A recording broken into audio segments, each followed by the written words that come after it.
Então, vamos lá, pessoal. Boa noite a todos. Eu me chamo Fábio Morato de Oliveira. Atualmente estou como professor do curso de Medicina da Universidade Federal de Jataí e recebi o nobre convite da aluna Larissa para proferir uma aula para vocês sobre um tema muito bacana relacionado à parte de pesquisa, né? Então, eu trouxe para vocês um tema bem interessante que vem de acordo com a formação médica, né, que vai ser bastante útil para a formação de vocês. Espero que vocês gostem do tema, né? E eventuais dúvidas, por gentileza, entrem em contato. Então, hoje nós vamos falar sobre práticas clínicas baseadas em evidência, né? Então, o que são práticas clínicas baseadas em evidência, né? Inicialmente, quando a gente fala sobre as placas, primeiro nós vamos fazer o seguinte, eu vou trazer, antes de falar sobre as práticas clínicas propriamente ditas, nós vamos apresentar para vocês a estrutura dessa aula de hoje. Nós vamos falar sobre tipos de estudo dentro desse contexto, o que é uma revisão sistemática de literatura, quais são as suas peculiaridades, as suas características, o que são níveis de evidência no contexto científico da metodologia, as práticas clínicas baseadas em evidência, alguns exemplos, né, a sua estratégia de utilização diária e algumas considerações finais, né? Então, o que são práticas clínicas baseadas em evidência? Uso consciencioso, explícito e criterioso das melhores evidências científicas disponíveis na literatura, tá? Para finalidade exclusiva de tomada de decisão sobre cuidados de pacientes individuais, né? Então, as práticas clínicas baseadas em evidência, elas vão reunir um compêndio de trabalhos científicos, né? Trabalhos de boa qualidade, trabalhos bem feitos, né? Vai realizar uma compilação desses resultados e transformar as informações ali, tá? Para fins de tomada de decisão sobre cuidados de pacientes individuais. Então, essa é a principal característica desse conjunto de atividades que nós coletivamente chamamos de práticas clínicas baseadas em evidências, tá? Objetivos: reconhecer publicações com melhor rigor científico, publicações renomadas, publicações bem feitas, publicações concisas, muito bem produzidas do ponto de vista técnico, né? Compilar esses resultados dessas principais publicações, né? E a partir da compilação desses resultados, torná-los acessíveis aos profissionais de saúde, né? No sentido de minimizar as incertezas clínicas, né? Então, o grande objetivo das práticas clínicas baseadas em evidência é esse que vocês estão tendo a oportunidade de ver, né? Assim, o uso apropriado da evidência científica pode nortear a decisão clínica com benefícios e redução de danos ao paciente, né? Então, esse é o grande objetivo desse conjunto de estratégias que a gente vai ter a oportunidade de conhecer na aula de hoje, tá? Essa integração dos componentes compõe o conceito de saúde além das evidências, tá? Então, percebam a contextualização científica que está por trás das práticas baseadas em evidência, né? Então, o modelo científico, a metodologia científica na sua concepção, com todas as suas características, é que é o grande norteador desse conjunto de estratégias que, em última análise, visa o quê? A diminuição das incertezas na prática clínica diária, né? A tomada de decisões acerca de condutas clínicas, condutas terapêuticas, condutas relacionadas ao diagnóstico, né? Com um embasamento científico realizado na sua melhor qualidade, a partir de artigos científicos produzidos por grupos de pesquisa renomados, né, publicações sérias que trazem, de fato, resultados importantes. Né? Então, no contexto das práticas clínicas, não se busca apenas a orientação apenas do ponto de vista científico. Né? Então, existe a necessidade da compilação desses resultados. É claro que a base científica está por trás de tudo isso, né? Artigos bem feitos, artigos bem produzidos, resultados fidedignos, né? A identificação e compilação dos principais resultados, né? Aprender como fazer a avaliação crítica da literatura disponível, isso é um passo fundamental. Quando nós temos a oportunidade de fazer uma leitura crítica de um artigo, né, como é que a gente tem noção de que as informações ali disponíveis são informações relevantes ou se foram produzidas de forma correta, de forma idônea? Né? Porque, lamentavelmente, na ciência, né, existem muitos resultados falsos que são publicados. Né? Então, a gente precisa ter o cuidado de fazer uma leitura bastante criteriosa, observando alguns pontos chaves ao longo de um artigo científico, né? Os materiais que são utilizados, os critérios de escolha das amostras, no caso de ensaios clínicos, que já já a gente vai ver o que são, né, para que servem, né? Os testes e ensaios estatísticos que são utilizados para essa finalidade, né? O valor desses testes estatísticos e sua eventual correlação com fenômenos biológicos, né? Então, é necessário que todas essas características elas sejam identificadas ao longo do texto, né? Se existem hipóteses a serem testadas, né? Se essas hipóteses foram devidamente exploradas ao longo da apresentação dos resultados, né? Se aquilo que os resultados traz à tona se corroboram em relação ao que foi proposto a ser feito. Então, são evidências importantes que precisam ser cuidadosamente analisadas na escolha de um artigo científico de boa qualidade, que traz consigo resultados fidedignos. Tá? Um outro aspecto dentro desse contexto, depois dessa ampla análise de vários trabalhos, né, é disponibilizar e fazer após a compilação desses resultados, dentro do contexto das práticas clínicas baseadas em evidência, está a disponibilização dessas evidências em base de dados eletrônicas. Né?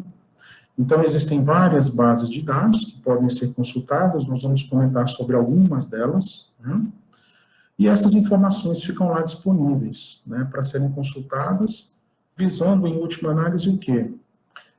Essa informação que vocês estão vendo aí destacado em azul, qualidade do atendimento clínico. Né?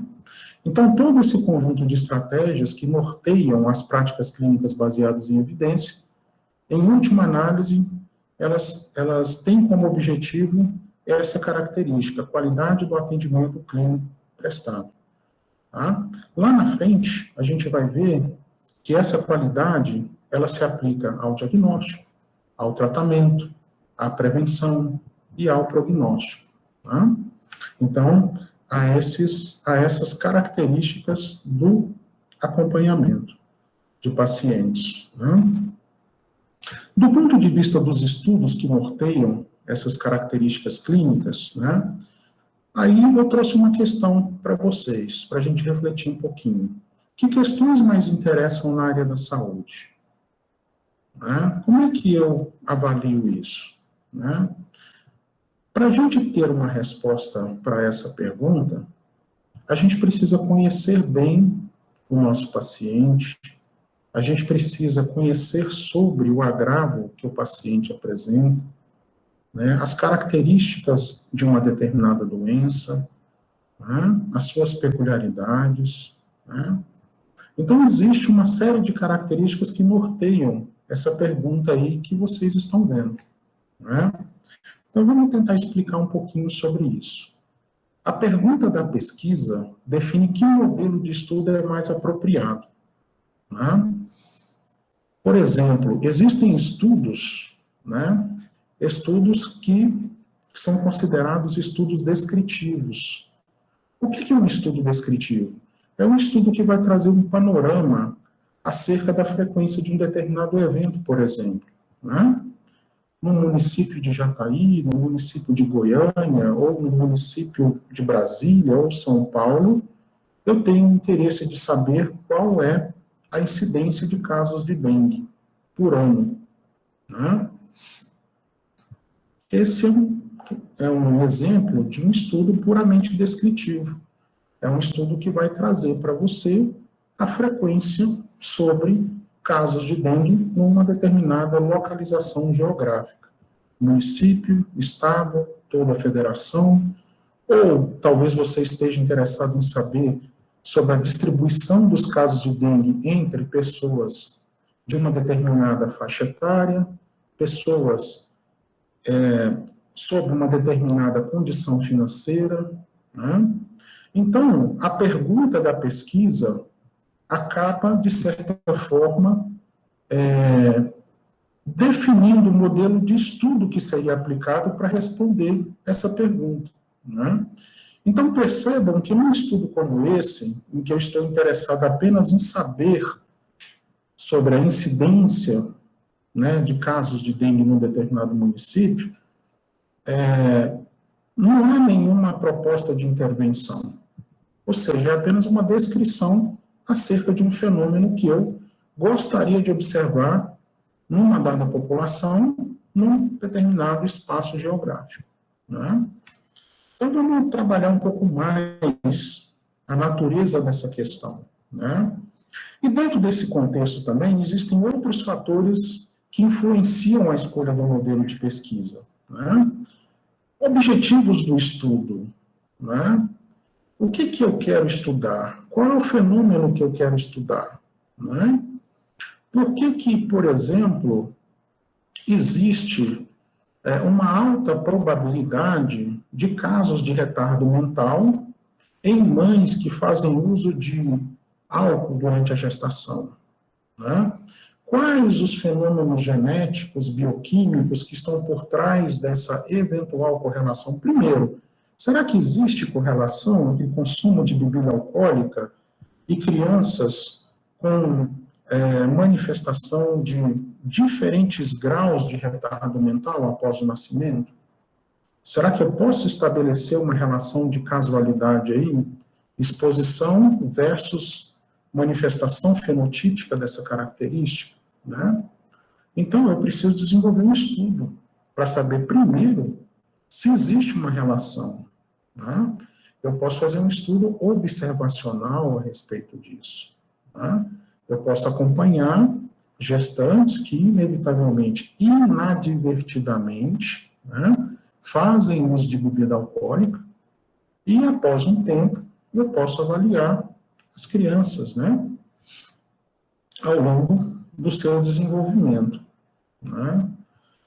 Eu digo inadvertidamente porque a gente sabe que, na prática, né, na condução de uma pesquisa científica, nós nunca devemos atravessar os limites da ética, né? Eu não posso simplesmente convencer um grupo de gestantes a fazerem uso de álcool puramente por interesse científico, né? Dentro do desenvolvimento científico existe a ética em pesquisa e nós não podemos atravessar os limites da ética, né? A gente precisa considerar a ética no desenvolvimento da pesquisa, né, da pesquisa científica. É por isso que nas universidades, nos grandes institutos de pesquisa, nos hospitais, sempre existe um comitê de ética em pesquisa.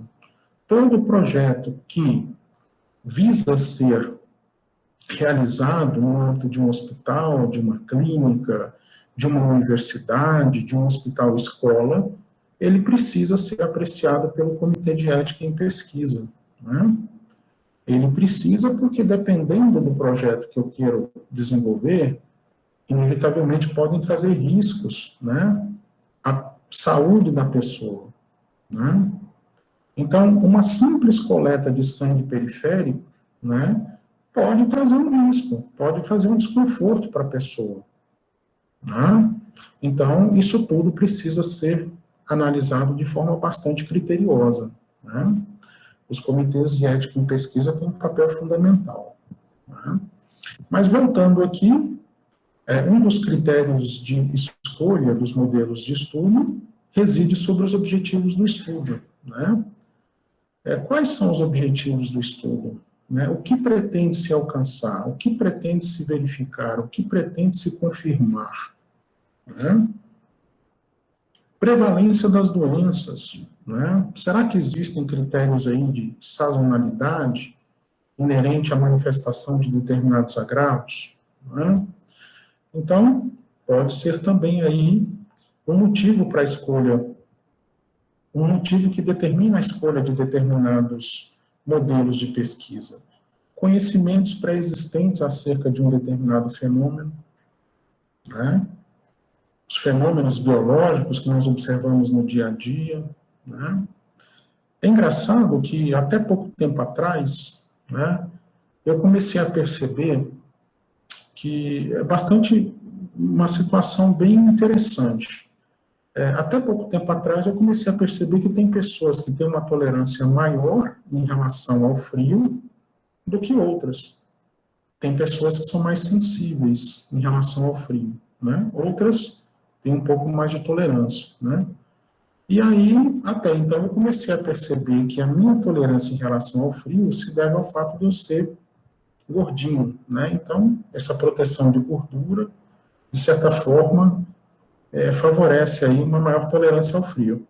E ontem, eu tive a oportunidade de ver uma matéria que foi publicada na BBC, que trouxe consigo uma informação muito interessante, que existe um gene no nosso organismo que determina essa tolerância ou não ao frio. Olha só. Então, a gente começa a perceber que essa característica traz consigo uma influência genética, né, entre aqueles que vão manifestar tolerância ou não. Bastante interessante isso. Né? Mas era um conhecimento que eu, particularmente, nunca imaginei que a genética pudesse estar por trás dessa característica. Né?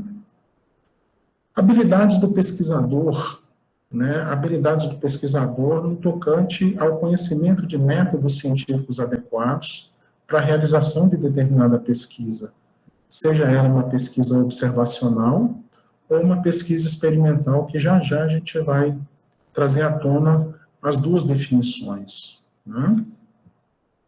O tempo disponível, né?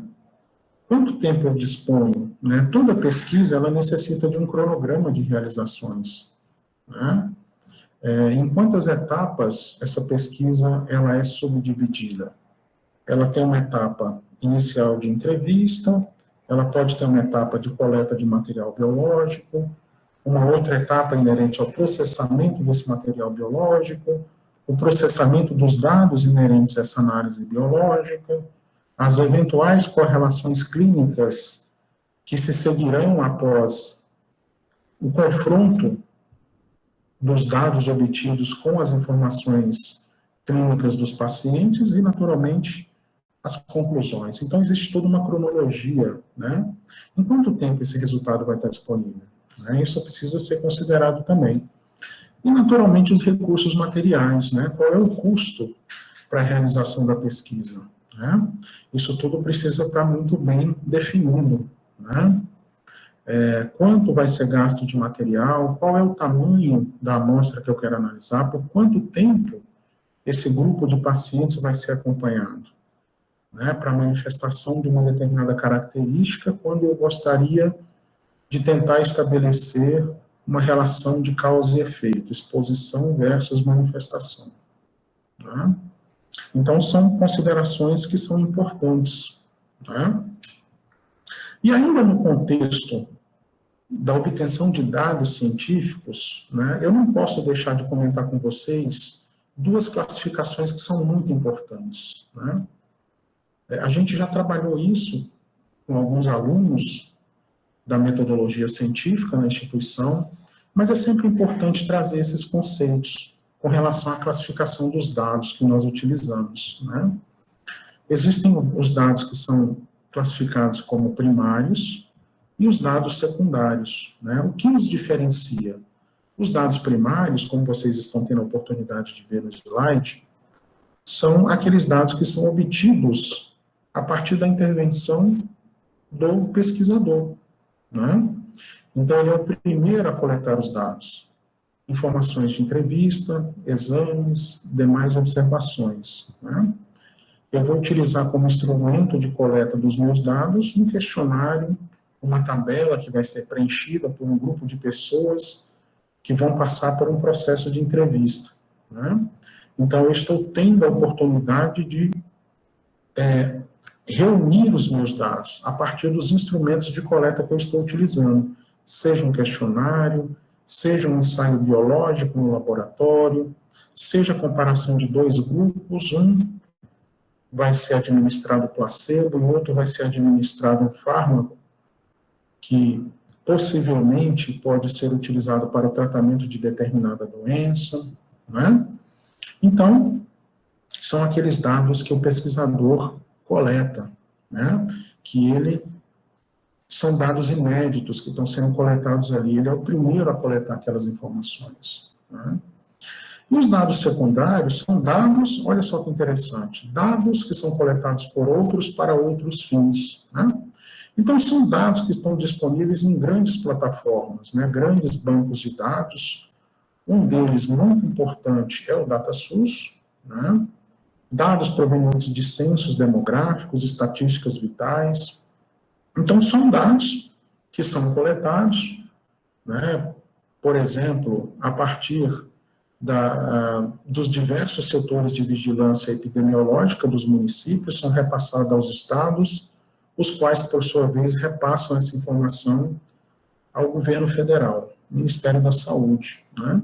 E o Ministério da Saúde disponibiliza essas informações de forma gratuita e acessível, né? Então, eu posso utilizar esses dados para fins de desenvolvimento de trabalhos, de projetos, de pesquisa, né?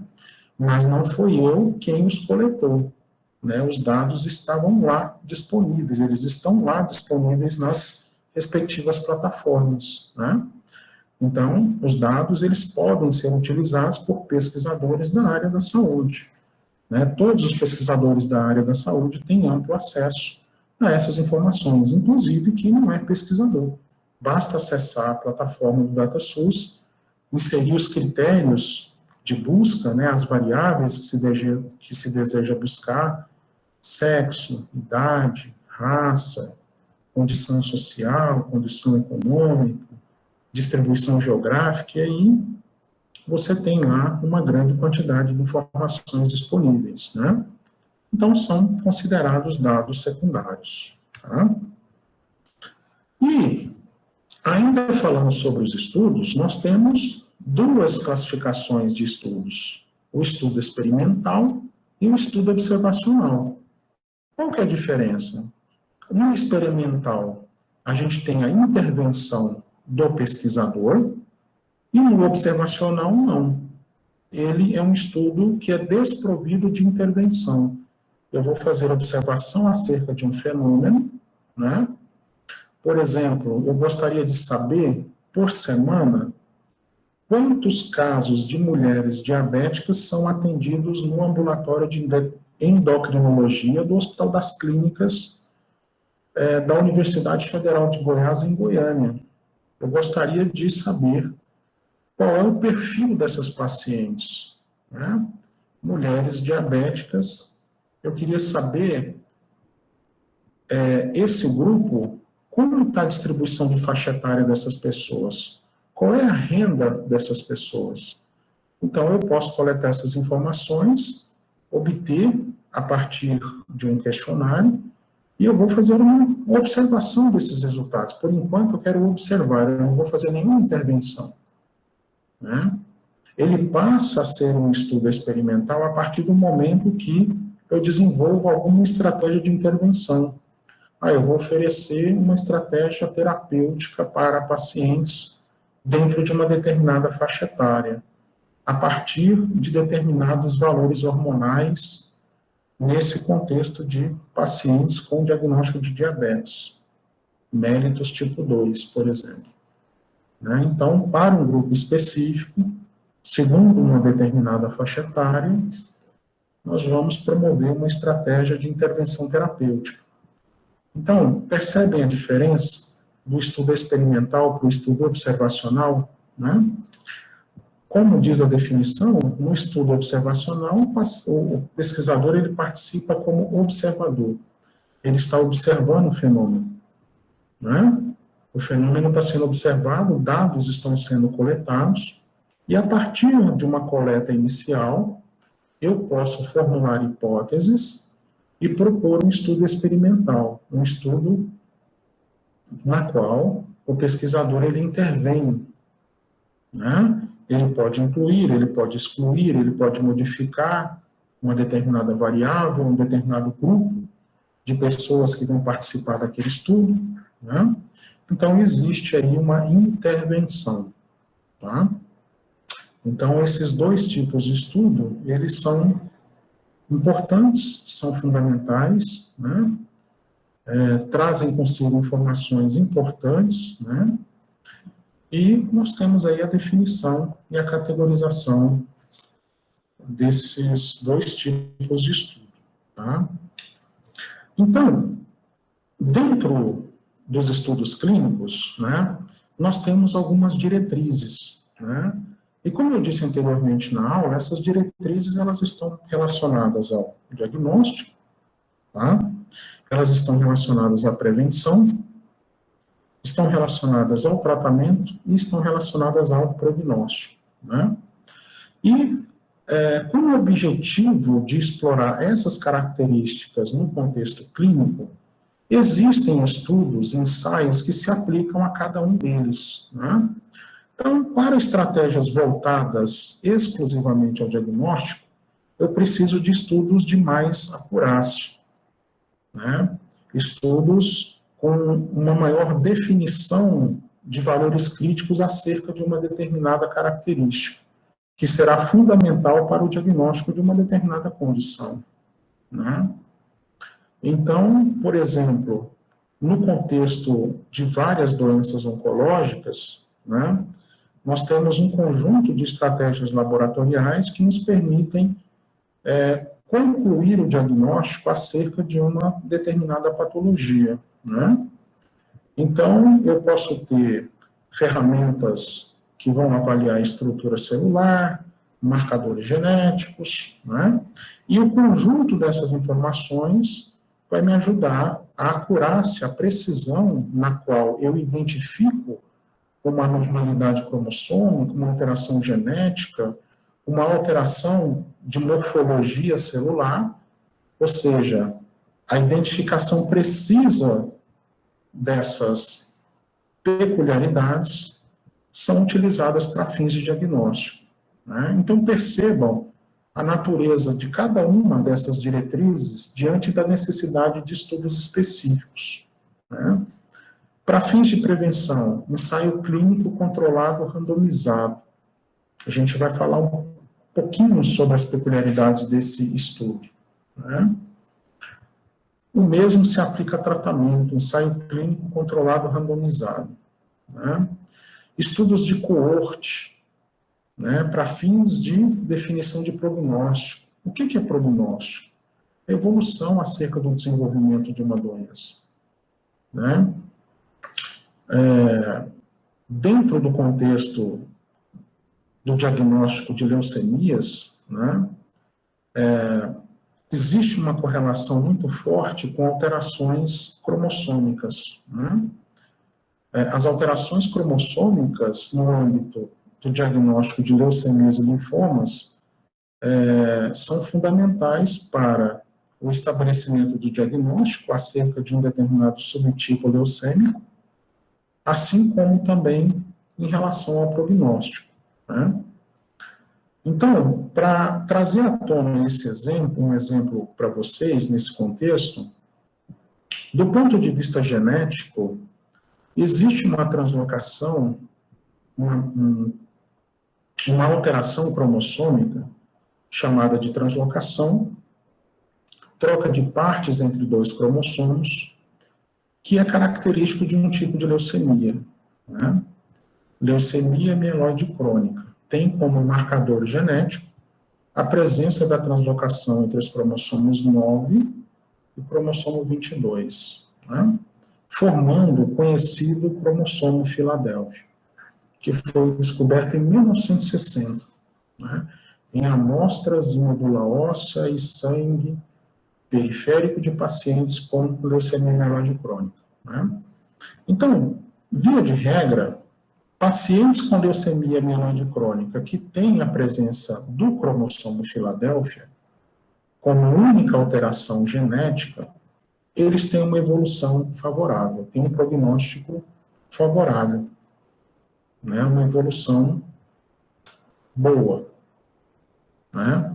Por outro lado, quando a gente toma como exemplo a leucemia linfoblástica aguda, que é uma leucemia bastante comum em crianças e adolescentes, e diga-se de passagem, uma leucemia bastante agressiva do ponto de vista de evolução, né? É uma leucemia que precisa ser diagnosticada o mais breve possível e o paciente precisa iniciar tratamento. Ela tem uma evolução rápida e fatal. Quando pacientes com leucemia linfoblástica aguda apresentam um cromossomo Filadélfia, um cromossomo que é o resultado da translocação entre os cromossomos 9 e 22, esse marcador genético em pacientes com leucemia linfoblástica aguda é considerado um prognóstico muito desfavorável, né? Então, significa que a evolução do paciente que tem esse marcador não é favorável. Inevitavelmente, os protocolos de tratamento para esse grupo específico de pacientes exigirá um tratamento mais agressivo, né? E quanto maior a agressividade do tratamento em um paciente oncológico, maiores são os efeitos adversos, né? Vamos para frente. Então, eu vou abordar de forma bastante simplificada com vocês os principais estudos clínicos utilizados nesse modelo, tá, de práticas clínicas baseadas em evidências, né? Então, os principais são relatos de caso, séries de caso, estudo de caso controle, eu vou contar para vocês o que é, mas eu não vou me aprofundar muito, porque eu tive o conhecimento de que a professora Edilane, que é uma excelente epidemiologista, ela foi convidada para esse evento também, e ela vai dar uma aula sobre estudos epidemiológicos, né? Eu não sou epidemiologista, eu sou geneticista, né? Conheço os estudos epidemiológicos, mas com certeza a professora Edilane ela tem mais propriedade para falar sobre isso, né? Mas eu vou falar o que é o estudo de caso controle, o estudo de coorte, e por fim, um ensaio clínico controlado randomizado, né? Então a gente vai ter oportunidade de abordar. O que é um relato de caso? Olha só que interessante. A gente vai trazer uma abordagem sobre o que é e também em relação à aplicabilidade no contexto das práticas clínicas, né? Que buscam, sobretudo, essa evidência científica para trazer consigo essa qualidade de tratamento oferecido ao paciente, né? Então, um relato de caso se caracteriza por uma descrição detalhada de algum ou alguns casos clínicos, né, que apresentam uma determinada peculiaridade que se destaca, né?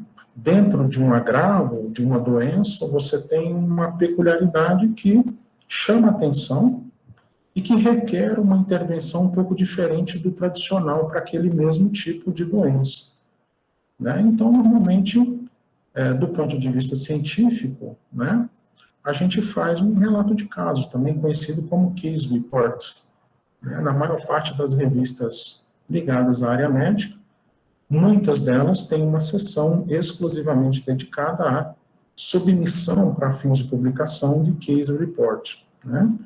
São publicações mais curtas, né? Tendo em vista o relato de um conjunto de características num determinado paciente, né? E, sobretudo, vejam a segunda parte da informação, apresentando um evento clínico raro, né, que requer uma abordagem diferenciada, né?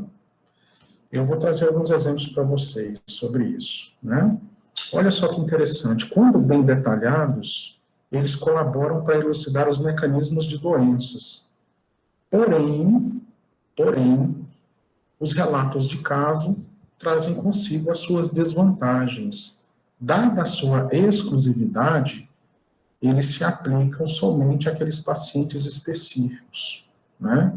Então, são achados raros em pacientes com uma determinada doença, com um determinado diagnóstico, que requererá uma abordagem terapêutica ou uma intervenção um pouco diferente do tradicional quando daquela patologia, né, dada a essa manifestação clínica ou manifestação laboratorial rara, né?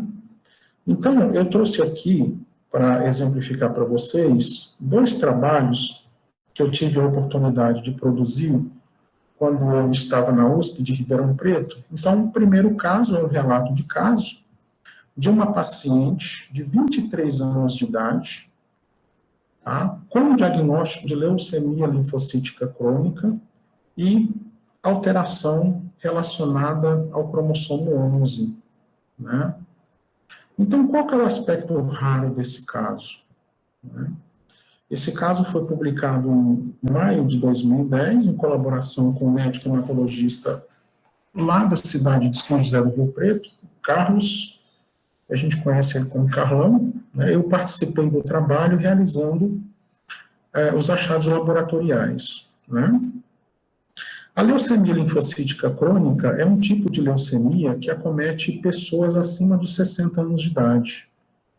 E nesse caso, né, o diagnóstico de leucemia linfocítica crônica, com todas as suas características laboratoriais, as suas características hematológicas, foi realizado numa paciente de 23 anos de idade. Então, é um caso raríssimo de leucemia linfocítica crônica numa paciente com 23 anos de idade, tendo em vista que a literatura traz para nós como informação que esse tipo de leucemia acomete pessoas acima dos 60 anos de idade. É um tipo de leucemia que tem um curso clínico mais lento, né? Por ser uma leucemia crônica, ela tem uma evolução mais lenta, mas não significa que o paciente seja negligenciado, ele precisa ser acompanhado, né? Os parâmetros hematológicos precisam ser avaliados frequentemente, com intervalos de tempo definidos aí pelo hematologista, para ver a evolução da doença, né? Diferentemente de uma leucemia aguda, que tem um curso clínico mais rápido, uma evolução mais rápida e fatal, se não for diagnosticado e tratado num curto espaço de tempo, né? Ou pelo menos iniciado o tratamento, né? Esse outro caso aqui também é o de uma leucemia linfocítica crônica e o paciente apresenta uma tetrassomia do cromossomo 8, né? É um exemplo de um caso, de um relato de caso, né? Nesse trabalho, eu me recordo que na época em que ele foi publicado, só havia um caso na literatura trazendo essa informação, né? Então, é um paciente com 48 cromossomos, né? E do ponto de vista de análise citogenética, nós encontramos 4 cópias do cromossomo 8, né?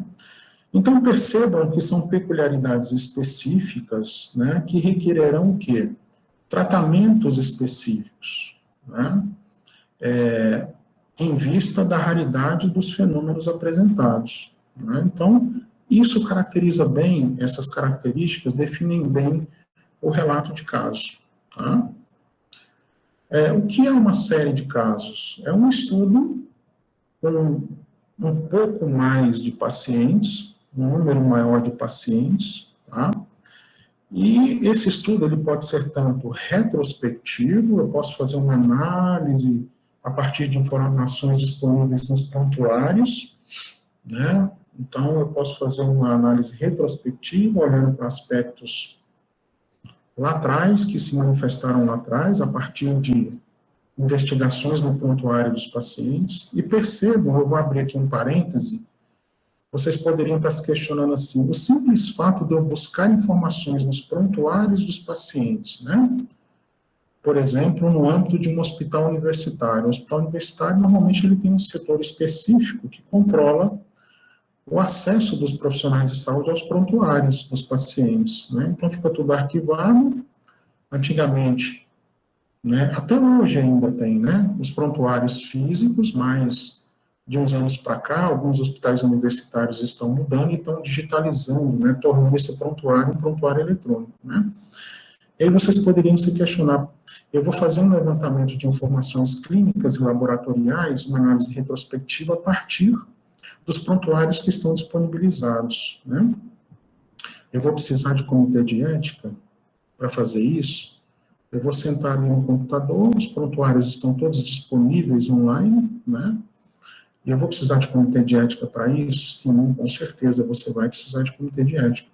Então, eu não posso tirar essas informações antes que a minha intenção de pesquisar passe pela apreciação do comitê de ética, né?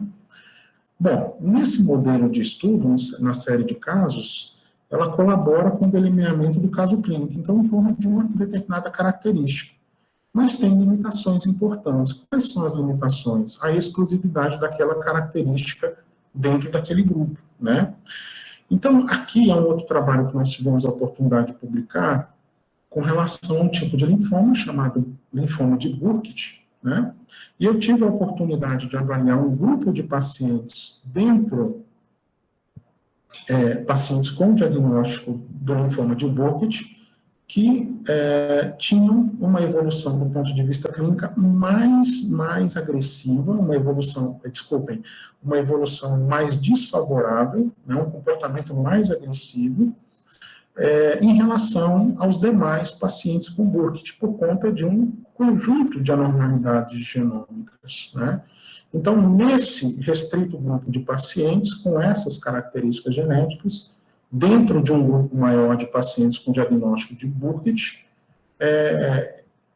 houve a necessidade de uma intervenção diferenciada para esse grupo, né? Então, percebam que é um relato de vários pacientes com uma determinada característica, né? Uma característica exclusiva que torna a evolução, o prognóstico desse grupo de indivíduos um pouco mais desfavorável dentro do grupo classificado como linfoma de Burkitt, tá? É só para exemplificar a série de casos, né?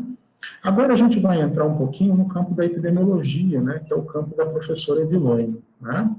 E tem dois estudos muito importantes que se destacam, né? São estudos observacionais, um é chamado de estudo de coorte, o outro caso controle, né? Observem que o estudo de coorte, ele é um estudo prospectivo, né? Então, ele se propõe a fazer uma avaliação de fatores prognósticos. Então, existe um grupo exposto, eu vou acompanhar este grupo ao longo de uma escala temporal, para ver se esse grupo vai manifestar a doença. E, conjuntamente, eu vou estar acompanhando um grupo que não estará exposto àquela característica para ver se esse grupo vai apresentar a doença também. Para que eu possa, no final, tentar estabelecer uma relação de casualidade, né? Por exemplo, aqui na região de Jataí, essa região ela se destaca por apresentar inúmeras lavouras, né? Então, é uma região cuja base econômica está relacionada à agropecuária, né? E no contexto da agropecuária, existem muitas plantações que se utilizam de agrotóxicos, que todos nós sabemos que são substâncias altamente lesivas ao nosso material genético, né? Trazendo consequências, às vezes, irreversíveis para a nossa saúde, né? Então, existem estudos de associação entre exposição de agrotóxico e desenvolvimento tumoral, e outras manifestações, né? Consequências neurológicas e por aí vai, né? Então, eu posso propor um estudo, eu posso acompanhar um grupo de trabalhadores rurais que diariamente se expõem aos agrotóxicos por um período de 5 ou 10 anos, né? E acompanhar um grupo de indivíduos que não estão diretamente, que não estão expostos aos agrotóxicos, e ao longo desses 5, 10 anos, avaliar a ocorrência de determinada doença ou doenças, né? Então, percebam que eu vou fazer um estudo prospectivo, né? Um estudo de caso-controle é um estudo retrospectivo, né? Ele tem como objetivo que a avaliação de fatores de risco, né?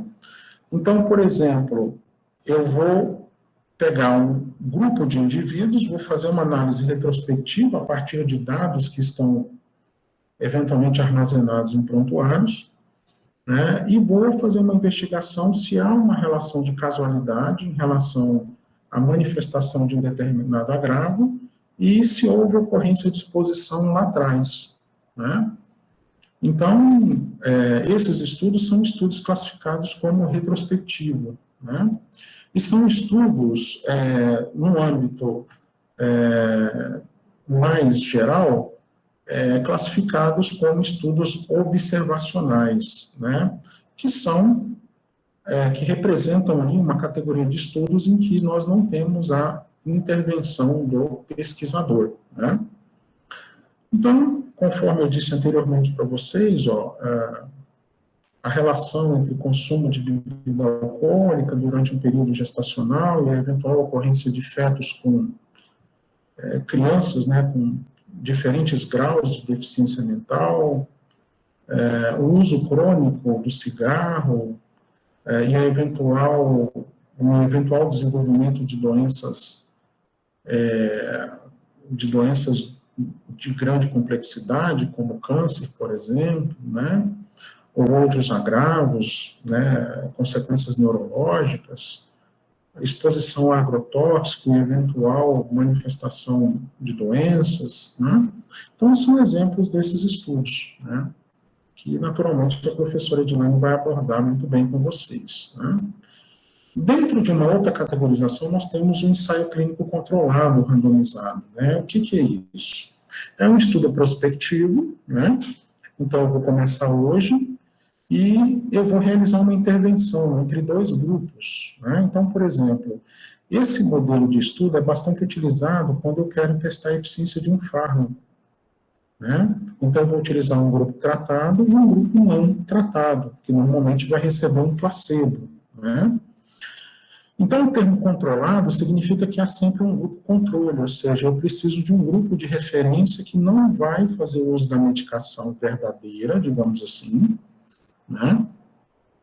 E eu vou acompanhar esses dois grupos para verificar, por exemplo, características relacionadas à eficiência do medicamento, características relacionadas a eventuais danos que possam promover, né, eventuais efeitos colaterais. Então, nesse modelo de estudo, sempre teremos um grupo que vai receber a droga propriamente dita, né, o fármaco, e um grupo controle, que normalmente recebe o placebo.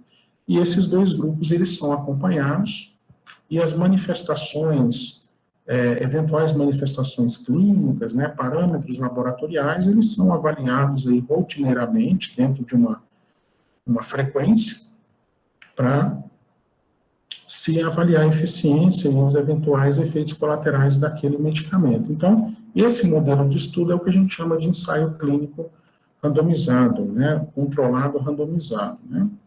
Aqui eu trouxe um exemplo para vocês em relação ao uso de produtos homeopáticos, né. Então, quando se desenvolvem esses produtos, normalmente, para se avaliar a eficiência e eventuais efeitos colaterais, né, a gente tem como pano de fundo, do ponto de vista científico, a utilização de ensaios clínicos controlados randomizados, tá?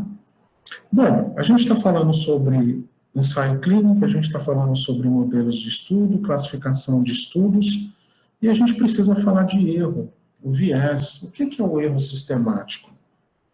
Existe viés na pesquisa científica? Sim, existe viés, né? Quando eu comparo um grupo, né, indivíduos do sexo masculino versus indivíduos do sexo feminino para uma determinada característica, eu não posso deixar de considerar as peculiaridades do sexo masculino e feminino, né? Eu posso estar cometendo um viés de seleção, né? Então, a gente precisa observar muito bem na condução de um estudo, né, as características da nossa amostra, né, as características que nós pretendemos analisar a partir de um tempo, e no sentido de quê? De eliminar o viés, né? Então, é um erro que tende a se manifestar, né, produzindo o quê? Resultados que eles não são aqueles resultados desejáveis que nós obteríamos a partir das variáveis que nós escolhemos estudar, né? Então, e como é que isso acontece? Isso pode se manifestar a partir de algumas situações que eu vou mostrar para vocês, né? Então, o viés de mensuração, né? Diferenças sistemáticas entre os grupos de comparação na maneira como os desfechos são medidos, né? Então, eu estou avaliando dois grupos independente do sexo.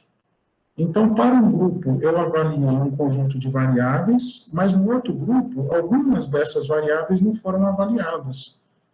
E aí, no final, as minhas conclusões não serão conclusões verdadeiras, porque houve uma falha ali na avaliação e na consideração de algumas variáveis no grupo B, por exemplo, que não foram simplesmente mensuradas, né? Viés de segmento. Esses estudos prospectivos, né, como o estudo de coorte que nós falamos, né, o que acontece? Eu vou acompanhar um grupo de indivíduos expostos a uma determinada característica para verificar se ao longo de uma escala temporal essa exposição pode naturalmente trazer a manifestação de uma determinada doença nesses indivíduos, né?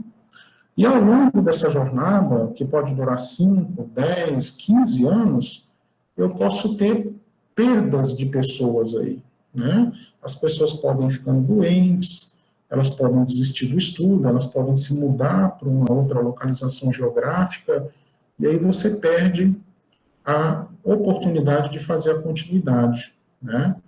Então, essa característica, esse viés de segmento, lá na frente, na obtenção dos resultados, ele vai trazer consequências para o estudo, tá?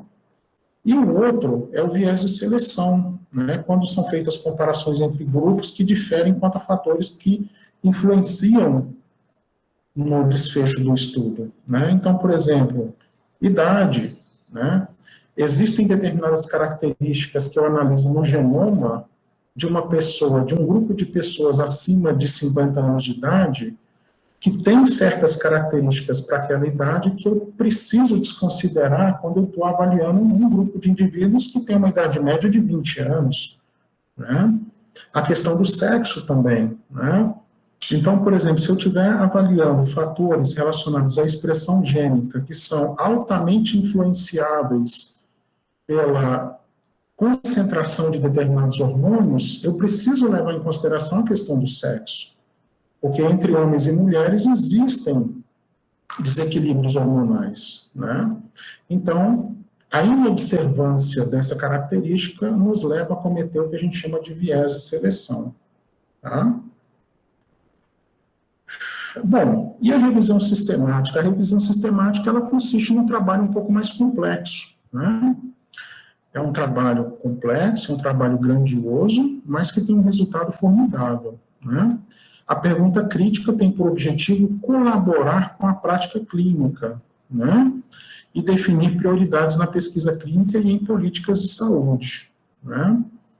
Então, características de uma revisão sistemática da literatura. Um projeto em torno do qual nós temos uma pergunta, tá? Visa buscar toda a informação. Então, todos os artigos científicos sobre aquele tema, eu procuro fazer o levantamento a partir de bases bibliográficas. Um outro ponto-chave, para que uma revisão sistemática seja bem feita, ela precisa que os artigos que a compõem sejam trabalhos de qualidade, ela sintetiza resultados semelhantes, né? Ou seja, eu vou fazer o quê? Eu vou correlacionar os resultados e tentar unificá-los a partir dos vários estudos que eu estou avaliando, né? Há a possibilidade de soma de resultados através de meta-análise, que já eu vou falar para vocês o que é meta-análise. Os seus resultados podem ser reproduzidos ou criticados a partir de uma revisão bibliográfica, tá? Então, o grupo de autores de uma revisão bibliográfica, essa modalidade de estudo permite que os dados possam ser reproduzidos e criticados pelos próprios autores no decorrer do desenvolvimento desse trabalho, né? E essa crítica, naturalmente, ela pode ser incorporada na publicação. Ou seja, a opinião do grupo de autores que fizeram, né, ela pode constar da informação dessa revisão, que naturalmente vai trazer benefícios para quem estiver fazendo a leitura desse material. E evita duplicação de esforços, né, porque a partir do momento que eu estou fazendo um compêndio de várias publicações e analisando, né, aquelas publicações com resultados semelhantes e convergindo para uma opinião, né, sobre um determinado tema, evita-se a duplicação, a duplicidade de informações e de esforços, né? E pode ser facilmente atualizada, né? Ou seja, o grande trabalho a gente tem no início, né? Que a gente tem que buscar toda a informação disponível sobre aquele tema. E depois a manutenção dessa revisão de literatura fica fácil, né? Normalmente, ela baseia-se em métodos sistemáticos, né?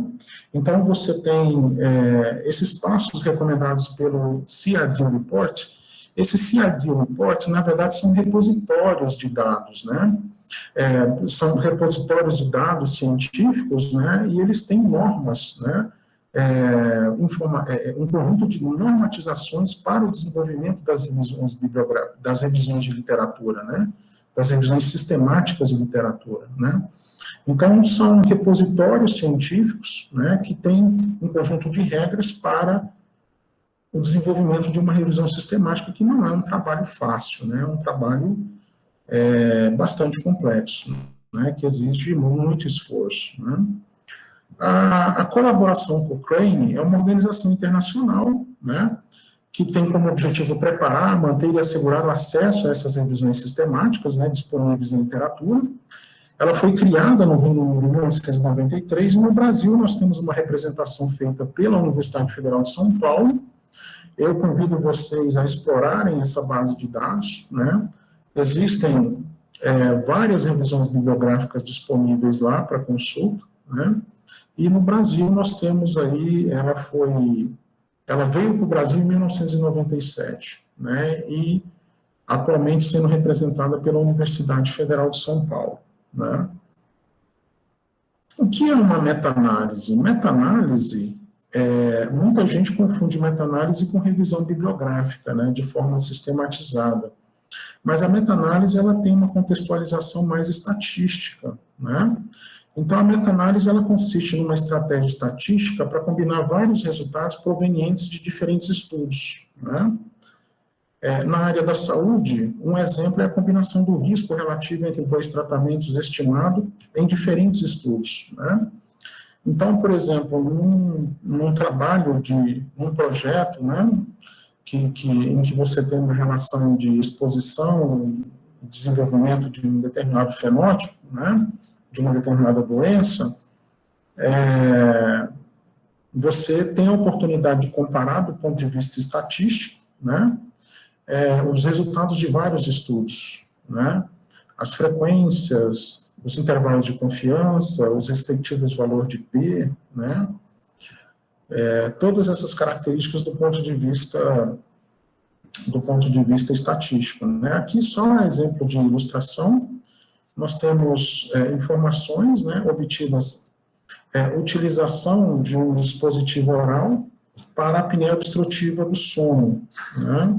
Então, observem aqui que nós temos um conjunto de trabalhos produzidos sobre o tema, né?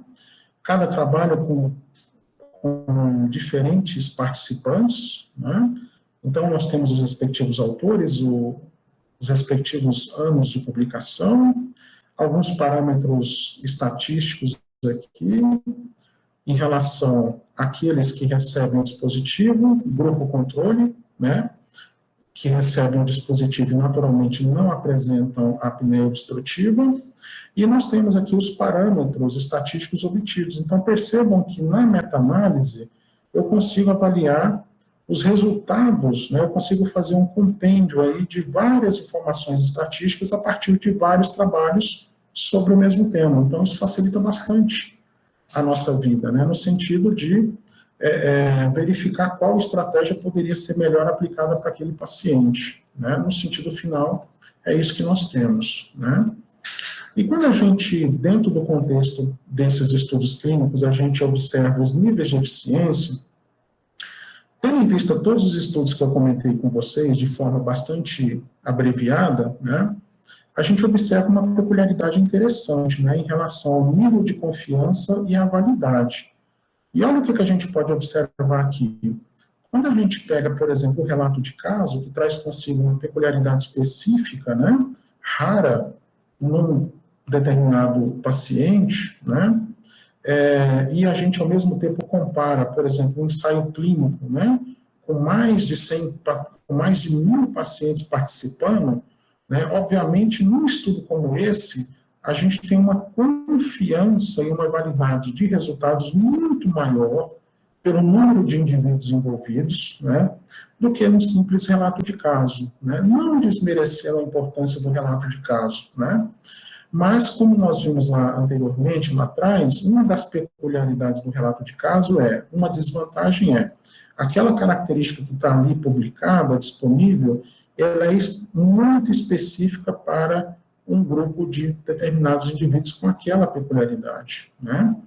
Então, é uma característica muito específica, né, que vai poder auxiliar numa determinada conduta, um grupo bastante restrito, né, tendo em vista a raridade do fenômeno que está ali descrito na forma de um relato de caso, né. E aí, quando você pega ensaios, né, que utilizam um grande número de indivíduos, naturalmente você tem um grau de confiança maior, né, você tem uma evidência científica mais forte, né, que te dá um poder, assim, de decisão muito mais embasado do que numa série de casos, num estudo de caso-controle, né? Então, essa pirâmide, ela traz uma relevância muito importante em relação ao nível de confiança que se tem nos estudos clínicos, tá? Bom, e qual o problema em questão? Qual o diagnóstico? Que tipo de paciente, né? Tudo começa a partir de um questionamento dentro das práticas clínicas baseadas em evidência, né? Essa pergunta ela pode nortear naturalmente o desenvolvimento de uma pesquisa, ou ela pode nortear uma busca por informações científicas que, em última análise, vão trazer o quê? Uma melhora na qualidade do serviço prestado para aquele paciente, né? Então, por exemplo, exemplos de dúvidas clínicas, né? Uma dieta de redução proteica retarda nefropatias diabéticas, né? Então, nós temos aqui uma informação, um questionamento, né? Devo recomendar suplementação de cálcio para gestantes? Então, a gente precisa tentar maximizar o questionamento científico no sentido de, ao recorrermos a um banco de dados, né, a uma fonte bibliográfica, a gente conseguir extrair o máximo de informações sobre aquele questionamento, né? Então, a gente precisa reformular esse questionamento para uma linguagem científica, a partir daquilo que a gente observa no paciente, né? Então, questões bem formuladas devem conter informações do paciente, né? É aquilo que eu mencionei para vocês anteriormente. Alguma peculiaridade, parâmetros bioquímicos, parâmetros genéticos, outros parâmetros clínicos, né? Alguma exposição, algum desfecho de interesse, né? Sim, não. E o que a gente faz no segundo momento? A gente vai transformar aquele questionamento e dar a ele um cunho mais científico. Dieta com redução proteica pode diminuir o risco de nefropatias em pacientes diabéticos tipo 2? Então, a partir desse processo de transformação, eu posso recorrer à busca de artigos sobre o tema, né?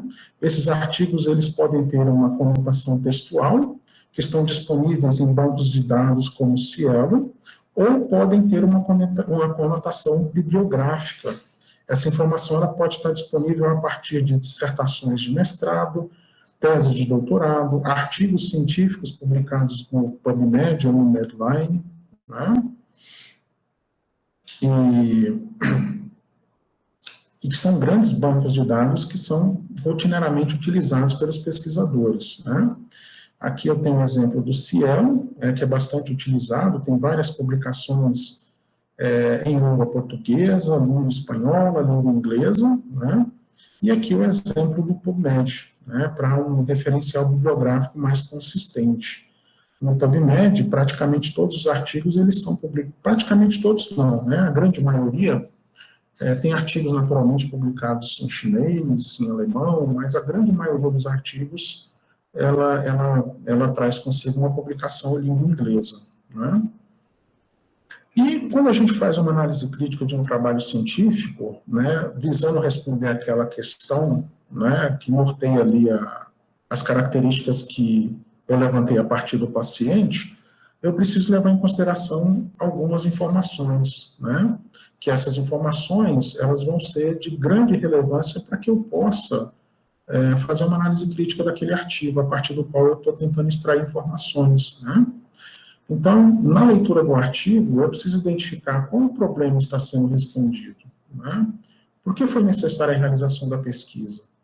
Existe uma ou mais revisões sistemáticas sobre o assunto? Né? Como serão utilizados os resultados dessa pesquisa? Né? Quais são as principais perguntas que serão respondidas? Né? Existem hipóteses a serem testadas? Então, são peculiaridades que vão nortear os critérios de uma análise refinada de um artigo científico, visando responder aqueles questionamentos que lá atrás foram feitos, né? Aplicação prática da evidência, né? Uma vez que eu consegui transformar aquele questionamento a partir dos dados que eu obtive do meu paciente, né, com uma contextualização mais científica e com uma correlação de parâmetros clínicos maior, e eu busquei a literatura para isso, né, e a literatura me trouxe informações relevantes, aí vem um passo importante, que é a tomada de decisões, né? O processo de decisão clínica inclui o uso consciente e honesto de informações disponíveis com a participação do paciente informado, né? Então, a partir daqueles questionamentos, eu fiz uma reformulação mais científica, levando em consideração parâmetros clínicos do paciente. Eu recorri a um banco de dados bibliográfico, né, para responder aquelas questões, ou as minhas decisões foram embasadas a partir de uma revisão bibliográfica muito bem feita, né, e eu vou utilizar de forma honesta aquelas informações sempre com o consentimento do paciente, e a informação que vai ser passada para ele, né. Lembrando que a linguagem a ser tratada é uma linguagem mais simplificada para o paciente entender direitinho, né. A utilização das práticas clínicas baseadas em evidências não garante a certeza dos resultados, né.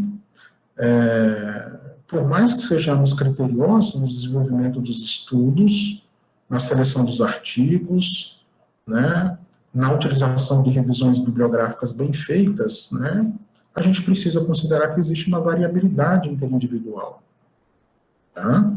Então, seguindo todos os passos para a realização de práticas clínicas baseadas em evidência, né, de forma bem feita, isso nem sempre vai garantir certeza de bons resultados, mas, por um lado, nós temos a certeza de que vai diminuir a possibilidade de maus resultados, né, aumentando a eficiência profissional, tá?